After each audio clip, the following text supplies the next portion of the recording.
कल्पना करा की तुम्हाला प्रचंड तहान लागली आहे, उन्हाळ्याचे दिवस आहेत आणि घसा पूर्णपणे कोरडा पडलाय. शरीराला पाण्याची नितांत आवश्यकता आहे. समोर पाणी आहे, पण त्या पाण्याला स्पर्श करण्याची परवानगीच नाहीये. बापरे. आणि हे कोणत्याही चुकीमुळे किंवा गुन्ह्यामुळे झालेलं नाहीये, तर केवळ एखाद्या व्यक्तीचा जन्म एका विशिष्ट समाजात झालाय, केवळ या एका कारणावरून तिला पाण्यासारख्या नैसर्गिक गरजेपासून वंचित ठेवलं जातंय. हो, म्हणजे केवळ जन्मावरून. अगदी. ही कल्पनाच अंगावर काटा आणणारी आहे, नाही का? हे ऐकायलाही खूप भयानक वाटतं. म्हणजे तहान ही मानवाची अत्यंत प्राथमिक, जैविक आणि नैसर्गिक गरज आहे. हो ना. आणि पाण्यावर बंदी घालणं हे केवळ पाणी नाकारणं नाहीये, तर ते माणसाला माणसासारखं न वागवण्याचं एक अत्यंत क्रूर उदाहरण आहे. नक्कीच. यातून एक असा संदेश दिला जातो की समोरच्या व्यक्तीला जगण्याचा तो मूलभूत अधिकारही नाहीये, जो एका प्राण्यालाही सहज मिळतो. आणि हेच सर्वात जास्त अस्वस्थ करणार आहे, कारण ही कोणतीही काल्पनिक गोष्ट नाहीये किंवा एखाद्या चित्रपटाची कथाही नाहीये. हे एका अत्यंत महान व्यक्तीच्या आयुष्यातील कठू वास्तव आहे. खरंय. आपण आज ज्या ऐतिहासिक दस्तऐवजावर सखोल चर्चा करत आहोत, तो डॉक्टर B.R. आंबेडकर यांच्या वेटिंग फॉर अ व्हिसा या आत्मचरित्रात्मक लेखनावर आधारित आहे. हो. डॉक्टर आंबेडकर हे केवळ एक जागतिक दर्जाचे विद्वान आणि भारतीय संविधानाचे शिल्पकार नव्हते, तर त्यांनी स्वतः खोलवर रुजलेल्या सामाजिक भेदभावाचा अत्यंत जवळून आणि वेदनादायी सामना केला होता. ठीक आहे, आपण हे थोडं सविस्तर समजून घेऊया. नक्कीच. वेटिंग फॉर अ व्हिसा हे केवळ काही पानांचं लेखन नाहीये, तर तो भारतीय समाजातील जातीव्यवस्थेचा अत्यंत विदारक आणि कठू सत्य समोर आणणारा एक आरसा आहे. या चर्चेतून आपण दोन अत्यंत महत्त्वाच्या पैलूंवर प्रकाश टाकणार आहोत. पहिला म्हणजे अशा प्रकारच्या भेदभावाचा आणि बालपणीच्या सामाजिक बहिष्कृतेचा लहान मुलाच्या मनावर किती खोल मानसिक प्रभाव पडतो. बरोबर आहे. आणि दुसरा अत्यंत विरोधाभासी पैलू म्हणजे अफाट यश आणि सर्वोच्च शिक्षण मिळवूनही ही सामाजिक दरी कशी मिटत नाही. या लेखनाचा अभ्यास करताना माझ्या मनात एक विचार सतत येत होता. काय? एखाद्या खेळाडूने खेळात भाग घेण्यापूर्वीच केवळ त्याच्या जन्मावरून किंवा त्याच्या अस्तित्वामुळे खेळाचे नियम त्याच्या विरोधात रचले गेले असतील तर ते किती भयानक आहे. हो, ती एक हरलेली लढाईच असते. तो खेळाडू कितीही चांगलं खेळला, त्याने कितीही कौशल्यपणाला लावलं, तरीही तो जिंकूच नये अशी ती व्यवस्था असते. हीच परिस्थिती या लेखनातून पदोपदी समोर येते. अगदी बरोबर. शाळेत जाणं हा कोणत्याही मुलासाठी एक आनंदाचा आणि जग समजून घेण्याचा टप्पा असतो. पण डॉक्टर आंबेडकरांच्या शालेय जीवनातील प्रसंग वाचून मी अक्षरशः सुन्न झाले. तो प्रसंग खरोखरच अस्वस्थ करणार आहे. म्हणजे शाळेत जाणं, तिथे शिकणं, मित्रांसोबत खेळणं हा मुलांचा नैसर्गिक हक्क मानला जातो. हो ना. पण त्यांचा अनुभव पूर्णपणे वेगळा होता. ते शाळेत जात होते, पण त्यांना इतर मुलांसोबत बाकावर बसण्याची परवानगी नव्हती. हो, आणि मला इथेच एक गोष्ट खटकते. नुसतं वेगळं बसणं नाही, तर त्यांना वर्गात एका कोपऱ्यात जमिनीवर एका गोणपाटावर बसावं लागत असे. आणि कहर म्हणजे तो गोणपाटाचा तुकडाही त्यांना रोज घरून आणावा लागायचा आणि परत घेऊन जावा लागायचा. हो, कारण शाळेतील शिपाई किंवा स्वच्छता कर्मचारी त्या गोणपाटालाही हात लावायला तयार नव्हते. बापरे. पण या सगळ्यात जो सर्वात भयंकर आणि अंगावर काटा आणणारा तपशील आहे, तो म्हणजे तो पाण्याचा प्रसंग. अगदी. जेव्हा त्यांना तहान लागायची तेव्हा ते इतर मुलांसारखे स्वतः जाऊन नळावर पाणी पिऊ शकत नसत. शाळेतील शिपायाने लांबून पाणी ओतला तरच त्यांना पाणी मिळत असे. बरोबर. नो पिऊन नो वॉटर असं त्यांनी लिहून ठेवले. हो, आणि समजा तो शिपाई त्या दिवशी शाळेत नसेल किंवा तो कुठेतरी बाहेर गेला असेल, तर त्यांना दिवसभर तहानलेलेच राहावे लागे. विचार करा, एका लहान मुलाला दिवसभर पाणी नाही. यातली सर्वात लक्षवेधी गोष्ट म्हणजे हा केवळ पाण्याचा नकार नाहीये. आपल्याला याचा मानसशास्त्रीय पातळीवर विचार करावा लागेल. कसं काय? एका लहान मुलाला अशा प्रकारे वागवणे ही त्याच्याकडून त्याचा प्राथमिक मानवी सन्मान हिरावून घेण्याची एक पद्धतशीर प्रक्रिया आहे. तहान लागणे ही एक नैसर्गिक क्रिया आहे. त्यावर कोणाचंही नियंत्रण नसते. हो, नक्कीच. पण जेव्हा ती तहान शमवण्यासाठी तुम्हाला दुसऱ्याच्या कृपेवर अवलंबून राहावं लागतं आणि तेही तुमच्या जातीमुळे, तेव्हा त्या लहान मुलाच्या मनावर काय बिंबवलं जातं? अरे देवा. त्याला सांगितलं जातं की तू इतरांपेक्षा कमी आहेस, तू अपवित्र आहेस, तुझा स्पर्शही विटाळ करणारा आहे. हा एक प्रकारचा प्रचंड मोठा मानसिक आघात आहे. आणि तोही अत्यंत लहान वयात. हो, अत्यंत पद्धतशीरपणे लहान वयातच तो दिला जातो. पण इथे मला खरोखर एक प्रश्न पडतो. एखाद्या लहान मुलाचं मन यावर कशी प्रतिक्रिया देत असेल? म्हणजे जेव्हा तहान लागण्यासारखी अत्यंत नैसर्गिक गरज एका भयंकर सामाजिक अपमानाशी जोडली जाते, तेव्हा ते आयुष्यभरासाठी एक अदृश्य ओझे बनत नाही का? अगदी बरोबर विचारलं. तो लहानगा रोज शाळेत फक्त गणित किंवा भूगोल शिकत नव्हता, तर तो रोज हा भयानक धडा गिरवत होता की तो या समाजाचा एक सामान्य भाग नाहीये. तुम्ही बरोबर ओळखलत. मानसशास्त्राच्या दृष्टिकोनातून जेव्हा एखाद्या नैसर्गिक आणि आवश्यक गरजेची पूर्तता ही सतत अपमान, नाकारलेपण आणि भीतीशी जोडली जाते, तेव्हा व्यक्तीच्या मनात स्वतःबद्दल आणि जगाबद्दल एक अविश्वास निर्माण होतो. नो पिऊन नो वॉटर हे डॉक्टर आंबेडकरांनी वापरलेलं केवळ एक वाक्य नाहीये. हो, ती एक रोजची जगण्याची भयंकर अटीतटीची परिस्थिती होती. अगदी. यातून त्या मुलाला हे शिकवलं जात होतं की या जगात जगण्यासाठी लागणारे जे मूलभूत अधिकार इतरांना जन्मता मिळतात ते त्याला मात्र नाकारले गेले आहेत. बापरे, अशा वातावरणात स्वतःचा स्वाभिमान टिकून ठेवणं, स्वतःला माणूस म्हणून घडवणं हे किती कठीण असेल याची आपण केवळ कल्पनाच करू शकतो. नक्कीच. हे खरंच मन हेलावून टाकणारं आहे.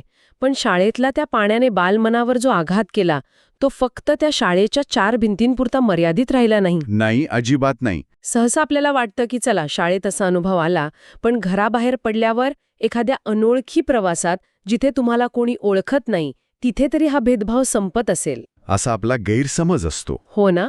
पण गोरेगावचा तो प्रवास वाचताना लक्षात आलं की हा आजार समाजात किती खोलवर पसरला होता. हा प्रसंग तर अनेक अर्थांनी चक्रावून टाकणार आहे. होय, तो गोरेगावचा प्रवास. तरुण आंबेडकर आणि त्यांची भावंड त्यांच्या वडिलांना भेटण्यासाठी मसुरीवरून गोरेगावला निघाले होते. मुलांसाठी रेल्वेचा प्रवास आणि वडिलांना भेटण्याची ओढ हा एक अत्यंत आनंदाचा आणि उत्साहाचा क्षण असायला हवा होता. बरोबर. आणि त्यांनी त्या प्रवासासाठी खूप छान स्वच्छ कपडे घातले होते. ते रेल्वे स्टेशनवर उतरले तेव्हा सुरुवातीला सर्व काही अगदी सामान्य होतं. हो, स्टेशन मास्टरने त्यांना पाहिलं होतं. हो, तो त्यांच्याशी खूप आदराने बोलला. त्या मुलांचे चांगले कपडे आणि राहणीमान पाहून त्याला वाटलं की ही नक्कीच उच्चवर्णीय, बहुधा ब्राह्मण मुलं असावीत. तो त्यांची मदत करायला पुढे आला. पण नंतर जे घडलं ते धक्कादायक होतं. हो, जेव्हा त्याने विचारलं की तुम्ही कोण आहात आणि मुलांच्या तोंडातून अत्यंत सहजपणे महार हा शब्द बाहेर पडला, तेव्हा त्या स्टेशन मास्टरच्या चेहऱ्यावरील भाव क्षणार्धात बदलले. तो अक्षरशः 2 पावले मागे सरकला आणि तिथून निघून गेला. मुले संध्याकाळपासून अंधार पडेपर्यंत तिथेच एकटी उभी होती. तो अचानक झालेला बदल खूप काही सांगून जातो. म्हणजे कपड्यांवरून, भाषेवरून मिळालेला आदर हा एका क्षणात जातीच्या ओळखीने कसा पुसून टाकला हे इथे दिसतं. आणि या प्रवासातली खरी अस्वस्थ करणारी गोष्ट पुढे घडते. स्टेशनवर अंधार पडू लागल्यावर त्यांना पुढच्या प्रवासासाठी एक बैलगाडी भाड्याने घ्यायची होती. हो, तिथे अनेक गाड्या उभ्या होत्या. पण तोपर्यंत ही बातमी सर्वत्र पसरली होती की ही अस्पृश्य मुले आहेत. एकाही गाडीवानाने त्यांना आपल्या गाडीत बसवून घेण्यास नकार दिला. शेवटी अत्यंत असहाय्य अवस्थेत त्यांना एक विचित्र तडजोड करावी लागली. हो, ती तडजोड अशी होती की मुलांनी दुप्पट भाडं द्यायचं, बैलगाडी त्यांनी स्वतः चालवायची आणि तो गाडीवान आपल्याच गाडीच्या बाजूने चालत राहील. बापरे. हो, जेणेकरून त्याचा त्या मुलांना किंवा त्यांच्या सामानाला स्पर्श होणार नाही. आणि इथेच हा विषय खूपच रंजक होतो. म्हणजे मला एक गोष्ट अजिबात समजत नाहीये. अर्थशास्त्राचा अत्यंत साधा आणि प्राथमिक नियम आहे, पैसे दिले की सेवा मिळते. हो, अगदी. मनुष्य पैशासाठी काम करतो. त्या मुलांकडे गाडीचं भाडं देण्याचे किंबहुना दुप्पट भाडं देण्याचे पैसे होते. आर्थिकदृष्ट्या ते ती सेवा विकत घेण्यास पूर्णपणे सक्षम होते. नक्कीच. तरीही त्या गरीब गाडीवानाने पैशांवर पाणी कसं सोडलं किंवा तो बाजूला चालत राहण्याची विचित्र अट का ठेवली? मला प्रश्न हा पडतो की एखाद्या गरीब व्यक्तीसाठी आर्थिक फायद्यापेक्षा हा सामाजिक पूर्वग्रह मोठा कसा काय होऊ शकतो? हा प्रश्न खूपच रास्त आणि अत्यंत भेदक आहे. आणि हेच तर त्या सामाजिक व्यवस्थेचं सर्वात भयानक यश आहे. म्हणजे कसं? भांडवलशाही किंवा सामान्य अर्थशास्त्र सांगतं की जिथे मागणी आणि पैसा आहे तिथे पुरवठा होतो. पण इथे जातीव्यवस्थेने अर्थशास्त्राचे हे सगळे नियम मोडीत काढले. हां. त्या गाडीवानाचा त्या मुलांवर कोणताही वैयक्तिक राग नव्हता. तो त्यांना ओळखतही नव्हता. पण आपण हे समजून घेतलं पाहिजे की जातीव्यवस्था ही केवळ एक विचार करण्याची पद्धत नाहीये. मग ती काय आहे? ती एक अशी संस्थात्मक रचना आहे जिने लोकांच्या मनात विटाळ किंवा अशुद्धतेची अत्यंत खोल आणि अमानवीय भीती निर्माण केली आहे. म्हणजे तो गाडीवान पैशापेक्षा त्या अशुद्ध होण्याच्या कल्पनेला जास्त घाबरत होता. अगदी तसंच. हजारो वर्षांच्या परंपरेने त्याच्या मनात हे पक्क बसवलं होतं की जर या मुलांना आपल्या गाडीत बसवलं तर आपली गाडी, आपले बैल आणि तो स्वतः अशुद्ध होईल. बापरे. त्याला समाजात वाळीत टाकलं जाईल. ही भीती त्याच्या पोटाच्या भुकेपेक्षा आणि दुप्पट पैशांच्या मोहापेक्षा कैक पटीने मोठी होती. हे खरंच विचार करायला लावणार आहे. म्हणूनच मी मगाशी म्हणालो की हा केवळ एका व्यक्तीचा नकार नव्हता, तर ती एक संपूर्ण व्यवस्था बोलत होती. पैशाच्या जोरावर तुम्ही भौतिक वस्तू विकत घेऊ शकता, पण पैशाच्या जोरावर समाजातील सन्मान विकत घेता येत नाही, हे या प्रसंगातून अतिशय विदारकपणे समोर येतं. हे असं आहे की पैशानेही ती अदृश्य भिंत तोडता येत नाही. पण यातून आपण पुढे जातो ते एका अशा टप्प्यावर जो सामान्यतः आपल्या समाजाच्या एका अत्यंत लोकप्रिय समजाला किंवा असं म्हणूया की मेरिटच्या संकल्पनेलाच थेट आव्हान देतो. सहसा आपल्याचा एक समज असतो की ठीक आहे, लहानपणी त्रास झाला, पण जर तुम्ही खूप मेहनत केली, अत्यंत उच्च शिक्षण घेतलं, यशाचं शिखर गाठलं, हो, तर या समाजातील भिंती कोसळतात, लोक तुमच्या ज्ञानाचा आदर करतील. पण या दस्तऐवजातील जो बडोद्याचा प्रसंग आहे तो वाचताना तर मी अक्षरशः सुन्न झाले. बडोद्याचा तो प्रसंग हा या संपूर्ण दस्तऐवजातील कदाचित सर्वात मोठा विरोधाभास आणि धक्कादायक अनुभव आहे. हो ना. आपण हे लक्षात घेतलं पाहिजे की हा प्रसंग घडला तेव्हा डॉक्टर आंबेडकर ते लहान निरागस बालक किंवा तरुण विद्यार्थी राहिले नव्हते. अगदी. ते परदेशातून शिकून आले होते. हो, ते जगातील सर्वोत्तम मानल्या जाणाऱ्या कोलंबिया विद्यापीठ आणि लंडन स्कूल ऑफ इकॉनॉमिक्समधून अत्यंत उच्च पदव्या घेऊन भारतात परतले होते. बापरे, त्या काळात हे खूप मोठे यश होतं. हो, त्यांनी असं बौद्धिक यश मिळवलं होतं जे त्या काळात संपूर्ण भारतात फारच मोजक्या लोकांना शक्य होतं. बडोद्याच्या महाराजांनी त्यांच्या शिक्षणासाठी मदत केली होती. आणि त्यांना बडोदा संस्थानात एका अत्यंत उच्च पदावर मिलिटरी सेक्रेटरी म्हणून नियुक्त करण्यात आलं होतं. एक विचार करा, जगातील सर्वोत्कृष्ट विद्यापीठांमधून शिकलेला एक विद्वान, ज्याला संस्थानात एक उच्चपदस्थ अधिकारी म्हणून काम करायचं आहे, तो बडोद्यात पोहोचतो आणि काय घडतं? काय होतं? त्यांना राहायला जागाच मिळत नाही. हो, एवढ्या उच्च पदव्या, एवढं मोठं ज्ञान आणि इतकं महत्वाचं पद असूनही त्यांना राहायला एक साधी जागा मिळू शकली नाही. ते जेव्हा बडोद्यात आले तेव्हा कोणत्याही हिंदू हॉटेलमध्ये किंवा विश्रामगृहात त्यांना जागा नाकारण्यात आली. त्यांचं पद किंवा शिक्षण कुणालाही दिसत नव्हतं. दिसत होती ती फक्त त्यांची जात. कोणीही त्यांना खोली भाड्याने देण्यास तयार नव्हतं. आणि जर आपण याचा व्यापक दृष्टिकोनातून विचार केला तर त्यापुढील घटनाक्रम आणखीच भयंकर आहे. हो, ते पारशी धर्मशाळेत गेले. बरोबर. सर्व दरवाजे बंद झाल्यावर निरुपाय होऊन त्यांनी एका पारशी धर्मशाळेत आश्रय घेतला. तिथेही त्यांनी स्वतःचं नाव नोंदवलं, पण तो धर्मशाळेचा रखवालदार अधिक पैसे उकळण्याच्या अटीवर त्यांना तिथे राहू देण्यास तयार झाला. पण ही शांतता फार काळ टिकली नाही बरं का. नाही, अजिबात नाही. तो प्रसंग वाचताना अंगावर शहारे येतात. जेव्हा शहरातल्या लोकांना त्यांची खरी ओळख समजली तेव्हा सशस्त्र लोकांचा, ज्यांच्या हातात लाठ्या-काठ्या होत्या, असा एक संतप्त जमाव त्या धर्मशाळेत आला. बापरे, सशस्त्र जमाव? हो. त्यांनी डॉक्टर आंबेडकरांना अक्षरशः वेढा घातला आणि तातडीने संध्याकाळपर्यंत ती जागा सोडण्यास भाग पाडलं. विचार करा, एक उच्चपदस्थ सरकारी अधिकारी जो राज्याचा कारभार पाहण्यासाठी आलाय, त्याला एका गुन्हेगारासारखी वागणूक दिली जात होती. हा प्रसंग अनेक पातळीवर विचार करायला लावणार आहे. आपण मगाशी लहानपणाच्या पाण्याचा प्रसंग पाहिला. तिथे ते एक निरागस बालक होते. हो. पण इथे ते एक अत्यंत प्रतिष्ठित, उच्च शिक्षित आणि जबाबदार व्यक्ती होते. तरीही त्यांच्या वाट्याला आलेली वागणूक काडी मात्र बदललेली नव्हती. हेच तर भयानक आहे. किंबहुना त्यांच्या शिक्षणाने आणि यशाने त्यांच्या समोरील अडचणी कमी करण्याऐवजी त्यातील विरोधाभास अधिकच स्पष्ट केला होता. या प्रसंगावर विचार करताना माझ्या डोक्यात सतत एकच उपमा येत होती. कोणती?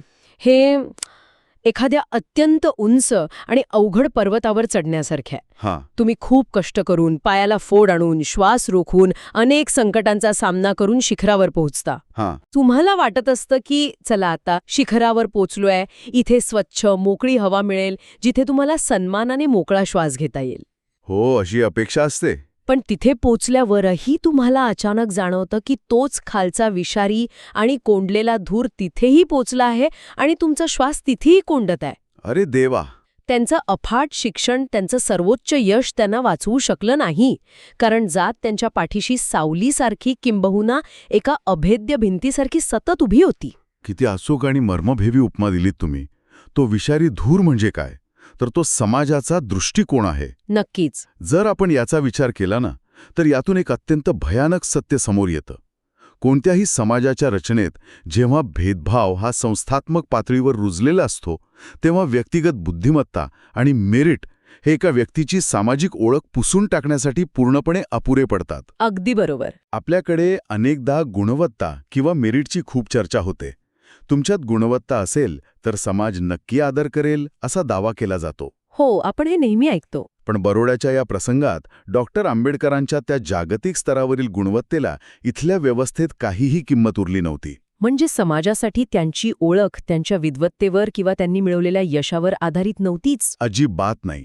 समाजाच्या डोळ्यांवर असलेला जातीचा चष्मा एवढा जाड होता की त्यातून कोलंबिया विद्यापीठाची पदवी दिसतच नव्हती. बापरे. त्यांना केवळ त्यांच्या जन्मावरूनच मोजले जात होते. यश हे त्यांच्यासाठी भेदभावाविरुद्धचं चिलखत बनू शकलं नाही. आणि यातून येणारी जी असहाय्यता आहे ती एखाद्या व्यक्तीला आतून तोडून टाकण्यासाठी पुरेशी असते. हे समजायलाच खूप अस्वस्थ करणार आहे.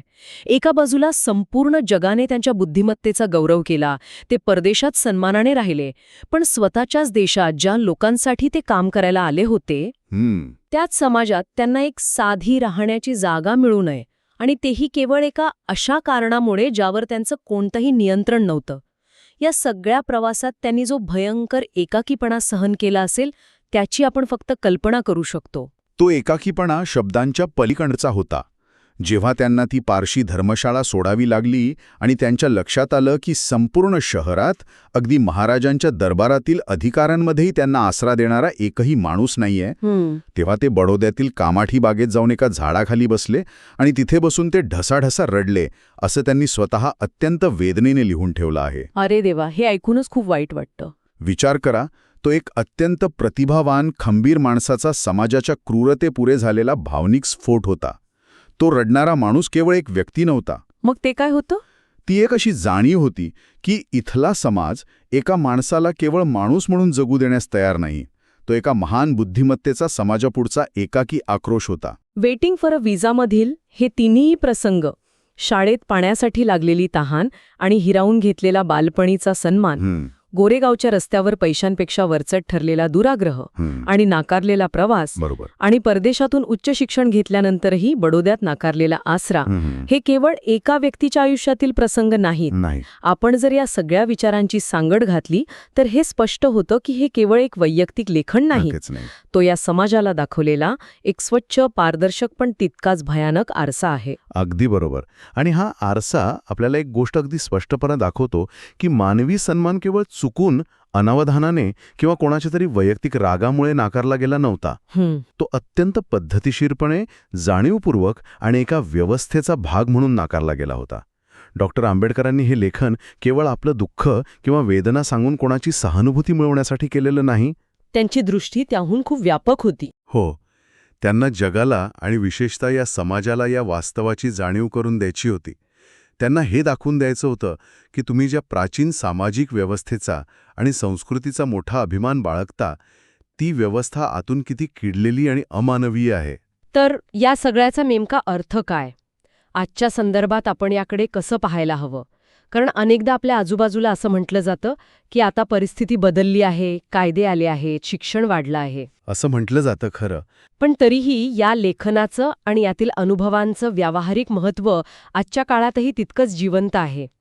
समानता ही काही आपोआप मिळणारी गोष्ट नाहीये.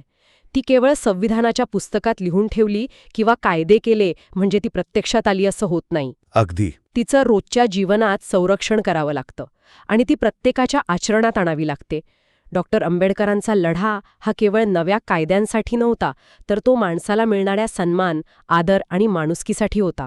यावरून एक अत्यंत महत्त्वाचा प्रश्न निर्माण होतो, जो डॉक्टर आंबेडकरांच्या या संपूर्ण प्रवासाचा गाभा आहे. कोणता प्रश्न?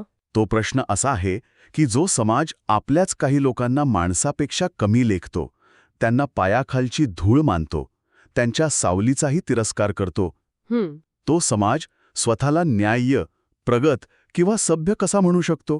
कोणतीही संस्कृती तेव्हाच महान ठरते जेव्हा ती तिच्यातील अत्यंत शोषित आणि दुर्बल घटकाला कसा सन्मान देते यावर तिची पारख होते. केवळ तिच्या भूतकाळातील वास्तू किंवा ग्रंथांवरून नाही. हाच तो विचार आहे जो आपण आजच्या चर्चेतून सोबत घेऊन जायला हवा. या संपूर्ण प्रवासातून आपण पाहिलं की डॉक्टर आंबेडकरांना त्यांच्या स्वतःच्याच देशात, स्वतःच्याच जन्मभूमीत केवळ एक माणूस म्हणून जगण्यासाठी एका अदृश्य विजाची वाट पाहावी लागली. हो, तो सामाजिक मान्यतेचा विजा होता. अगदी, माणसाला माणूस म्हणून स्वीकारण्याचा. आणि जाता जाता या ऐतिहासिक वास्तवाच्या आधारावर मला एक विचार मांडायचा आहे, ज्यावर आपण सर्वांनी नक्कीच चिंतन करायला हवं. नक्कीच. आपण आजच्या काळातील दृश्य भेदभावावर बोललो, जो कदाचित आता पूर्वीसारखा उघडपणे दिसत नसेल. पण आजच्या आधुनिक डिजिटल जगात उंच काचांच्या कॉर्पोरेट इमारतींमध्ये किंवा अगदी आपण वापरत असलेल्या अल्गोरिदम्समध्येही आपण असे काही अदृश्य विसा तयार केले आहेत का? हां, खूपच अस्वस्थ करणारा प्रश्न आहे. हो ना, जिथे एखाद्याच्या आडनावावरून किंवा त्याच्या पत्त्यावरून त्याचे रेझ्युमे बाजूला काढले जातात. जिथे राहण्यासाठी घर शोधताना आजही जात किंवा खाणपान विचारून अत्यंत सभ्य भाषेत नकार दिला जातो. हे आजही घडतं. हे आधुनिक काळातील अदृश्य विसा नाहीत का? ती शाळेतील तहान केवळ पाण्याची नव्हती, तर ती समानतेची आणि मानवी सन्मानाची होती. नक्कीच. आणि ती तहान कदाचित वेगळ्या रूपात आजही कुठेतरी तशीच आहे का, याचा शोध आपण सर्वांनी घ्यायला हवा. याच अस्वस्थ करणाऱ्या विचारासोबत आपण आजची ही सखोल चर्चा इथेच थांबूया.